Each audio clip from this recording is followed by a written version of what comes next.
नमस्कार और सप्रेम जय भीम साथियों। मैं Shyam Sirsat social engineer network की तरफ से आप सभी का हार्दिक स्वागत करता हूँ। इस चैनल के जरिए हम डॉक्टर बाबा साहब अम्बेडकर ने मूक नायक या बहिष्कृत भारत जैसे अखबार समाचार पत्रों में मराठी में लिखे हुए हिंदू का लेखों का हिंदी में अनुवाद करके पढ़ रहे हैं। इस वीडियो के द्वारा पढ़ रहे हैं, समझ रहे हैं और साथ ही इसकी आज के संदर्भ में चर्चा कर रहे हैं। पिछला जो हमने 12वां वीडियो बना था वो 12वां वीडियो ए पार्ट उसका बनाया था। उसमें हमने बाबा साहब के आज तक जो लेख पढ़े थे उनकी सारांश में चर्चा की थी। साथ ही जो पिछला जो लेख था कि स्वराज्य में हमारी हिस्सेदारी मिलने का प्रमाण और उसकी वो हिस्सेदारी मिलने की पद्धति, ये काफ़ी इम्पोर्टेंट आर्टिकल हमने पढ़ा था। उस आर्टिकल में हमने देखा था कि किस तरह बाबा साहब मतदान का अधिकार सभी को देने की मांग करती है। साथ ही प्रतिनिधित्व का चुनाव जातियों के जनसंख्या के आधार पर कायदे काउंसिल में होना चाहिए, इसकी मांग करते हैं।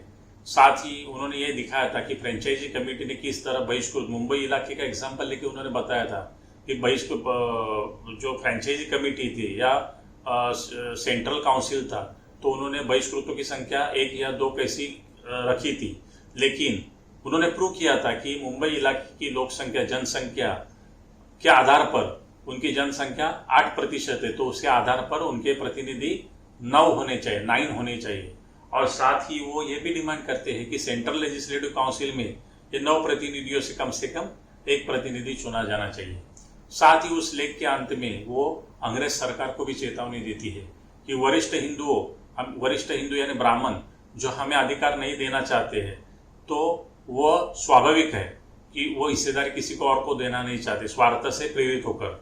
लेकिन अंग्रेज सरकार वो हमारी डिमांड जो है उसकी तरफ अनसुनी क्यों कर रहे हैं?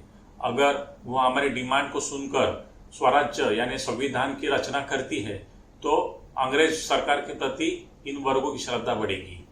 तो साथियों, ये जो आर्टिकल हमने 12A पार्ट पढ़ा था उसकी आज के संदर्भ में हम चर्चा करेंगे। तो इस लेख में डॉक्टर बाबा साहब अम्बेडकर ने स्वराज्य के बहिष्कृतों के लिए राजनीतिक प्रतिनिधित्व की मांग उनकी जनसंख्या के अनुपात में कर रहे हैं। पहले विश्व युद्ध के बाद, अब ये 1920 में क्यों? क्योंकि पहले विश्व युद्ध के बाद अंग्रेजों द्वारा हिंदुस्तानियों को अधिक स्वराज या क्या कहते प्रतिनिधित्व देने की उम्मीद थी। इन सुधारों को हिंदुस्तानियों को अभी ये जो सुधार बताए जा रहे थे उनमें क्या था कि शासन जो गवर्नमेंट था ब्रिटिश गवर्नमेंट था इंडिया में, तो उनमें हिंदुस्तानियों को अधिक प्रतिनिधित्व और सेल्फ रूल यानी सेल्फ गवर्नमेंट का भी अधिकार शामिल थे। यानी उस वक्त ऐसा गवर्नमेंट ने बताया था कि हम लोगों को स्वराज्य में अधिक यानी ब्रिटिश शासन में अधिक प्रतिनिधित्व देंगे और सेल्फ रूल का भी अधिकार देंगे। बहिष्कृतों के अधिकारों के लिए लड़ने वाले बाबा साहब, साथ ही हमने जैसे पिछले बताया थे कि स्वराज्य के आंदोलन की चर्चा कर रहे थे। स्वराज्य के आंदोलन करने वाले कांग्रेस के वरिष्ठ हिंदू गैर ब्राह्मणों और बहिष्कृतों के सामाजिक और राजनीतिक एवं आर्थिक अधिकारों के प्रति किस तरह उदासीन थे यह भी हमने देखा। इसलिए उनके अधिकारों के लिए उनके प्रतिनिधियों का चुनाव प्रांतिक और वरिष्ठ सदन में होना बाबा साहब को आवश्यक लग रहा था। इस लेख में बाबा साहब बहिष्कृतों के प्रतिनिधियों की संख्या और उनके चुनाव की पद्धति पर चर्चा कर रहे थे। हिंदुस्तान में गैर ब्राह्मण और बहिष्कृत अपनी धार्मिक और सामाजिक गुलामी के कारण उनके प्रतिनिधियों का खुले चुनाव में यानी उनका सिलेक्शन होना, यह बाबा साहब कहते हैं कि यह मुमकिन नहीं है। लेकिन इसलिए वो जो कॉन्स्टिट्यूएंसी बेस जैसे हमने बताया था स्थल अनुरूप चुनाव क्षेत्र के लिए बाबा साहब विरोध कर रहे थे। साथ ही वो कह रहे थे कि बहिष्कृतों की जो जनसंख्या उसके आधार पर बहिष्कृतों की उनके प्रतिनिधि की संख्या होनी चाहिए। बाबा साहब के पहले प्रतिनिधियों की संख्या फिक्स करने के लिए अंग्रेजी शासन ने, जैसे हमने फ्रेंचाइजी कमेटी बताया था, उसका गठन किया था। इस कमेटी ने मुंबई इलाके में 113 प्रतिनिधियों में बहिष्कृतों को सिर्फ 1 प्रतिनिधि देने के लिए सुझाव दिया था और वह प्रतिनिधि भी अंग्रेजों द्वारा चुनाव यानी अंग्रेजी शासन द्वारा चुनाव करने की सिफारिश की थी। बहिष्कृतों के अज्ञान, उस वक्त बहिष्कृतों में कोई पढ़ा लिखा नहीं था, तो उस वक्त उनके अज्ञान और लाचारी के कारणों से उनका एक प्रतिनिधि का चुनाव भी यह एक काफी अनहोनी घटना लग रही थी। लेकिन अपने विद्वत्ता के कारण, जैसे हमने बताया, कि बाबा साहब ने यह सिद्ध कर दिया कि उनको एक के बदले 9 प्रतिनिधि मिलने चाहिए। साथ ही उनकी कुछ समस्याओं का निर्वहन करने के लिए सेंट्रल लेजिस्लेटिव असेंबली में उनका कम से कम एक प्रतिनिधि होना आवश्यक है। अंग्रेजी शासन में जो प्रांत गवर्नमेंट थे, सेंट्रल स्टेट गवर्नमेंट थे, या तो वहाँ जैसे हमने चर्चा की थी कि सरकार अपनी मर्जी से या लोगों के द्वारा चुनाव करती थी प्रतिनिधियों का। लेकिन उस वक्त चुनाव भी थे, लोगों के द्वारा चुनाव भी होता था, लेकिन वो वोट करने का अधिकार सभी को नहीं था। अपने सामाजिक आर्थिक पिछड़ेपन के कारण महिला, गैर ब्राह्मण और बहिष्कृतों को यह अधिकार नहीं था। इसलिए बाबा साहब इस आर्टिकल में सबसे महत्वपूर्ण सभी के लिए वोटिंग का अधिकार मांगते हैं और बहिष्कृतों के प्रतिनिधि चुनाव के द्वारा ही सिलेक्ट करने की वो मांग करते हैं। अभी ये जो लेख हमने पढ़ा तो उसके अंत में बाबा साहब, जैसे मैंने कहा था कि स्वराज्य की बहुत इंपॉर्टेंट व्याख्या करते हैं। क्या व्याख्या, फिर से दोहराते हैं कि हर एक व्यक्ति को अपनी उन्नति के लिए सामाजिक परिस्थिति किस तरह हो यह चुनने का अधिकार प्राप्त होना, इसे स्वराज्य कहते हैं। तो इसलिए बाबा साहब की लोगों की साझेदारी ये स्वराज्य में बढ़नी चाहिए और चुनाव जो प्रतिनिधि उनका चुनाव भी जनसंख्या के अनुपात यानी प्रमाण में होने का समर्थन करते हैं। लेकिन अभी साथ में वो वरिष्ठ हिंदुओं को कड़ी चेतावनी भी देते हैं कि हम आपके द्वारा आपने जो सोचा है इस तरह का स्वराज्य का अमल करने के लिए हम नादान, यानी बाबा साहब मराठी में कहते हैं दूध खुड़े नहीं है। तो अगर आज की परिस्थिति देखेंगे 2020 में तो क्या परिस्थिति है, तो आज अगर हम देखेंगे साथियों तो देश आजाद होने पर संविधान का अमल 26 जनवरी 1920 में लागू हुआ है। हजारों साल यानी हजारों सालों से पिछला देखेंगे तो हमारे देश में जो देशी विदेशी शासक थे तो उनके कार्यकाल में जनतंत्र में सबसे पिछड़े हुए इस देश की यह खासियत है कि हमारे देश आजाद होने पर हमारे संविधानकर्ताओं ने तुरंत सभी लोगों को उनके जात, धर्म या लिंग या आर्थिक सामाजिक असमानता को भुलाकर सभी प्रौढ़ व्यक्तियों को चुनाव में खड़े रहना और वोट देने का अधिकार दिया। यानी हजारों साल से हम कैसे थे कि अनेक देशी विदेशी शासक हमारे ऊपर राज्य कर रहे थे। हमारे देश में लोकशाही यानी डेमोक्रेसी नहीं थी, सब राजा यानी किंग राजा राज्य कर रहे थे। लेकिन फिर भी 1950 में स्वराज्य, 1947 में 47 में स्वराज्य मिलने के बाद जो 1950 में हमने संविधान बनाया उसमें हमारे जो मेकर्स ऑफ कॉन्स्टिट्यूशन है उन्होंने सभी लोगों को जाति लिंग भेद से परे होकर और या आर्थिक समानता या सामाजिक समानता को भुलाकर सभी को वोटिंग का अधिकार दिया। फ्रांस, इंग्लैंड जैसे जनतंत्र के निर्माता जो यूरोपियन देश थे उन्हें भी यह अधिकार अमल में लाने के लिए 300 से ज्यादा अधिक समय लगा। अमेरिका में भी अगर देखेंगे तो काले और गोरे को भेद मिटाने के लिए उनमें इंटरनल वॉर यानी अंतर्गत युद्ध का सामना करना पड़ा। लेकिन यह भारत के सभी राजनीतिक सामाजिक नेताओं की सूझबूझ है कि आजादी के बाद तुरंत बाद भी सभी को मतदान का अधिकार और सामाजिक असमानता को दूर करने के लिए जनसंख्या के अनुपात में पिछड़े हुए जातियों को प्रतिनिधित्व दिया गया। और इसमें सबसे बड़ा योगदान महात्मा फुले, शाहू जी महाराज, सयाजीराव महाराज और डॉक्टर अंबेडकर जैसे सामाजिक सुधारकों का है कि जिन्होंने अपनी सामाजिक सुधारों की लड़ाई लगातार 1848 यानी 1848 से लेकर 1948 यानी 100 साल तक लड़ी।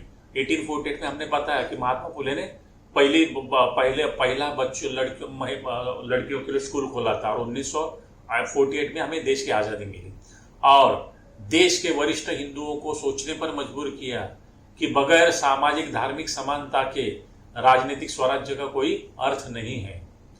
डॉक्टर अंबेडकर ने अपने संविधान सभा के भाषण में देश के नागरिकों को कड़ी चेतावनी दी कि आज हम राजनीतिक समानता किस तरह की 1 पर्सन 1 वोट लागू करने के बाद जल्द ही हमें आर्थिक और सामाजिक समानता लानी होगी, अन्यथा ये जनतंत्र गोबर के ढेर पर खड़े राजमहल की तरह होगा जो कभी भी गिर सकता है। तो दोस्तों आज 70 साल के बाद, आज़ादी मिलने के 70 साल के बाद क्या परिस्थिति है। सबसे पहले हमें यह लोकतंत्र का ढांचा कायम रखने के लिए हमारे राजनीतिक दल, सभी राजनीतिक दल, राजनीतिक नेताओं और सभी भारतीय जनता को धन्यवाद देना होगा। संविधान के स्वतंत्र, समता और बंधुत्व के मूलभूत तत्वों पर कम अधिक विश्वास रखकर आज सभी राजनीतिक दल अपना कार्य कर रहे हैं। हर 5 सालों में होने वाले चुनाव विश्व के सभी देशों को आश्चर्य का अनुभव देते हैं। लेकिन क्या राजनीतिक समानता के साथ हम आर्थिक और सामाजिक समता लाने में पूरी तरह कामयाब हुए हैं? तो दुर्भाग्य से उसका उत्तर ना है। इसलिए अपने लेख में बाबा साहब लोक प्रतिनिधियों का महत्व समझाते हैं। शासन में लोक प्रतिनिधियों का चुनाव अपनी परिस्थिति में सुधार लाने के लिए होना चाहिए। बाबा साहब क्या कहते हैं कि आपको प्रतिनिधियों का चुनाव क्यों करना चाहिए? कि अपनी परिस्थिति में सुधार लाने के लिए। इसलिए बाबा साहब कहते हैं कि आप जिन प्रतिनिधियों को चुनेंगे उनका शील यानी कैरेक्टर और स्वभाव यानी एटीट्यूड बहुत इंपॉर्टेंट है, यानी बहुत महत्वपूर्ण है। सिर्फ अभी बाबा साहब और भी स्टेटमेंट करते हैं, सिर्फ अपने प्रतिनिधि शासन में आने से हम स्वतंत्र हो गए, सत्ता आने के बाद हम मनचाही आर्थिक, सामाजिक या धार्मिक सुधार कर सकते हैं, इस धारणा को बाबा साहब अपने लेख में बचकानी कहते हैं। क्यों कहते हैं? क्योंकि और यह बात बाबा साहब के अनुयायियों ने खास तौर पर समझनी चाहिए। बाबा साहब क्या कहते हैं कि सत्ता मिलना, सिर्फ सत्ता, हमारे प्रतिनिधि लोकसभा या विधानसभा में चुने जाते हैं और फिर हमारा अगर शासन होगा तो हम मनचाही सुधार कर सकते हैं। तो ये बाबा साहब क्या कहते हैं, इस धारणा को बचकानी कहते हैं। तो ऐसा बाबा साहब के अनुयायियों ने खासतौर पर क्यों समझना चाहिए? क्योंकि 2 चुनाव जो होते हैं, एक चुनाव होता है उसके बाद 5 साल के बाद दूसरा चुनाव होते हैं। तो ये 2 चुनावों के दरमियान हम कोई सामाजिक, आर्थिक या धार्मिक सुधारों के लिए कुछ कार्य नहीं करते। जैसे ही चुनाव आते हैं 2-4 जगह पर टिकट मिलने के लिए बाकी बड़े पार्टियों के साथ सौदेबाजी शुरू करते हैं। हालांकि चुनाव 4-5 जो जगह मिलती है उसमें एक भी जगह पर चुनकर नहीं आते। चुनाव के रुझान आने तक, यानी जो इलेक्शन का जो माहौल रहता है उसमें बच्चों से लेकर बूढ़े तक इस कदर चुनाव में रंग जाते हैं कि अपना होश हवास, दुख दर्द सब भूल जाते हैं। राजनीति के प्रति पागलपन किसी और समाज में इतना नहीं नजर आएगा। हमने बाबा साहब का एक वचन है कि जाओ अपने घर की दीवारों पर लिख दो कि तुम शासन करने के लिए पैदा हुए हो। यह जो वचन है हमने बड़ी गंभीरता से लिया है, क्योंकि राजनीति के अलावा हमें कुछ सोचता ही नहीं।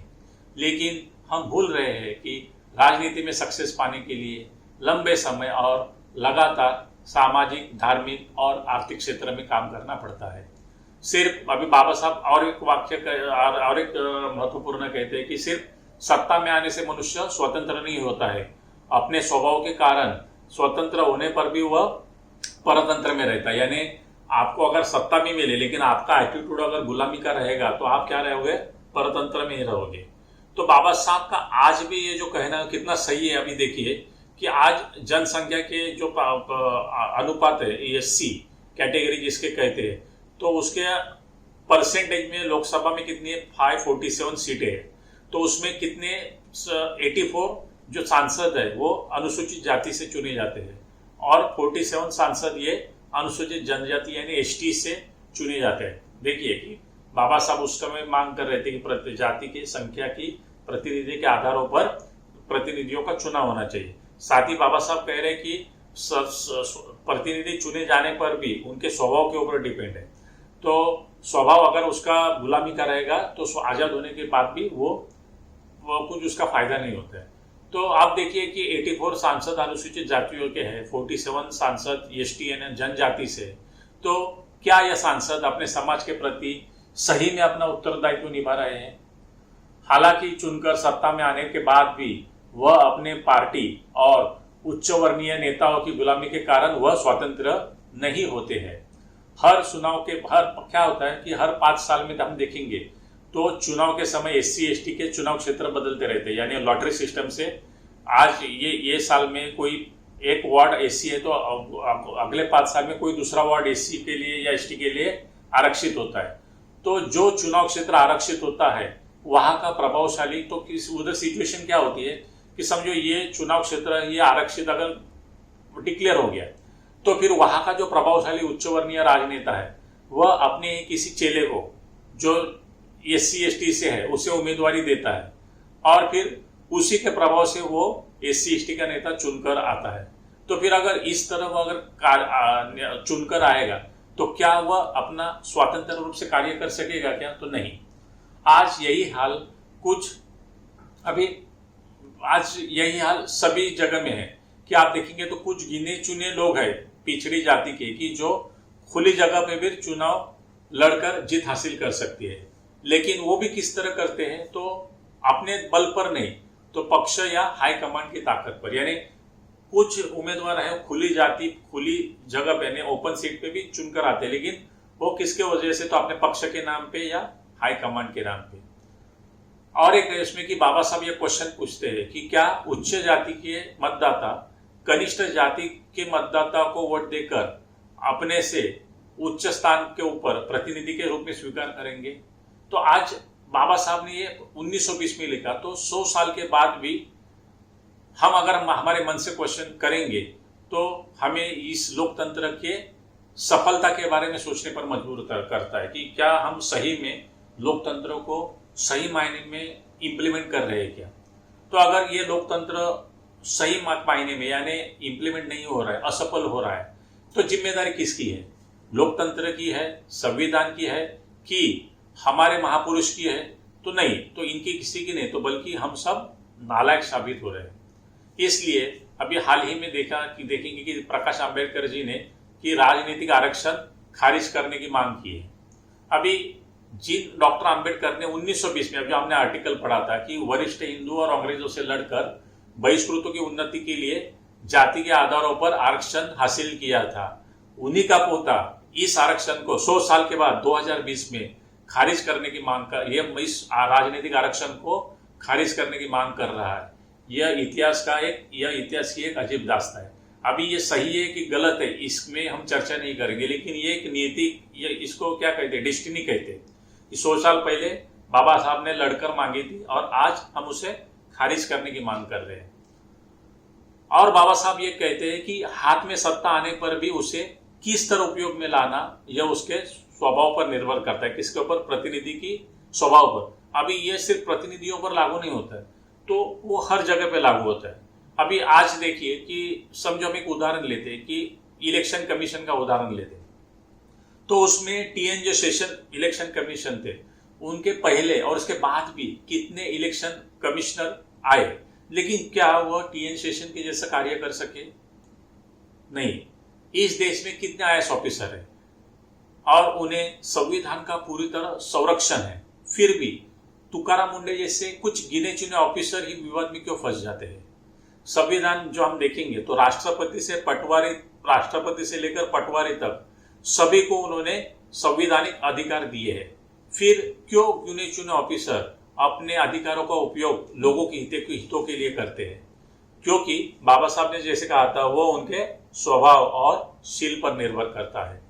किसी भी समाज में व्यवस्था के विरोधी लोग, अभी आप आज भी देखेंगे या 100 साल पहले भी देखेंगे, तो हमेशा कुछ समाज के व्यवस्था विरोधी लोग रहते हैं। वो हमेशा संवैधानिक मार्गों यानी संवैधानिक व्यवस्था को यानी सिस्टम को तोड़ मरोड़ने की कोशिश करते हैं। वह अच्छे ऑफिसरों का तबादला करते हैं, लोगों को डरा धमका कर भ्रष्टाचार करने की कोशिश करते हैं। लेकिन अगर हम देखेंगे कि एक तुकाराम मुंडे का तबादला किया और उसके जगह पे दूसरा ऑफिसर भी ईमानदार है, तो फिर वो कितने लोगों का तबादला करेंगे? तो ये कितने लोगों को डराएंगे धमकाएंगे? तो इसलिए ये हमारा कर्तव्य है कि हमें अगर व्यवस्था कायम रखना है तो इसकी जिम्मेदारी किसकी है? हम सबकी है, यानी कि ये हमारा सबका कर्तव्य है। कुछ गिने चुने लोगों का शील या स्वभाव अच्छे होने से समाज का शील और स्वभाव सुधारना चाहिए। यानी कुछ लोग अच्छे नहीं होने चाहिए तो समाज अच्छा होना चाहिए। कानून के राज से सभी को फायदा होता है। तो दोस्तों, यह जो आर्टिकल था, इसकी जो आज के संदर्भ में हमने चर्चा की है, तो यह आर्टिकल जो स्वराज्य में हमारी हिस्सेदारी और उसका चुनाव की प्रतिनिधि पद्धति और उसका परसेंटेज, इसके बारे में आज की स्थिति में हमने चर्चा की थी और देखा था कि बाबा साहब जो उस वक्त नागरिक शास्त्र यानी सिविक्स के बारे में जो एक सेंटेंस उन्होंने कहा वो कितना आज के संदर्भ में सही है। तो और यह आर्टिकल आपको कैसा लगा, इसके बारे में आप अपनी प्रतिक्रिया हमें जरूर दीजिए, लिख कर दीजिए प्रतिक्रिया। और ये जो कार्य है कि बाबा साहब के लेखों का और उसे आज के संदर्भ में समझना, ये काफ़ी इम्पोर्टेंट है। तो ये जो कार्य बहुत महत्वपूर्ण है, तो मैं आप सभी को रिक्वेस्ट करता हूँ कि आप इसमें शरीक होइए और ज़्यादा से ज़्यादा आप अपनी प्रतिक्रिया दीजिए, शेयर करिए ज़्यादा से ज़्यादा लोगों के साथ और सब्सक्राइब करिए। धन्यवाद। जय भीम और नमस्कार दोस्तों।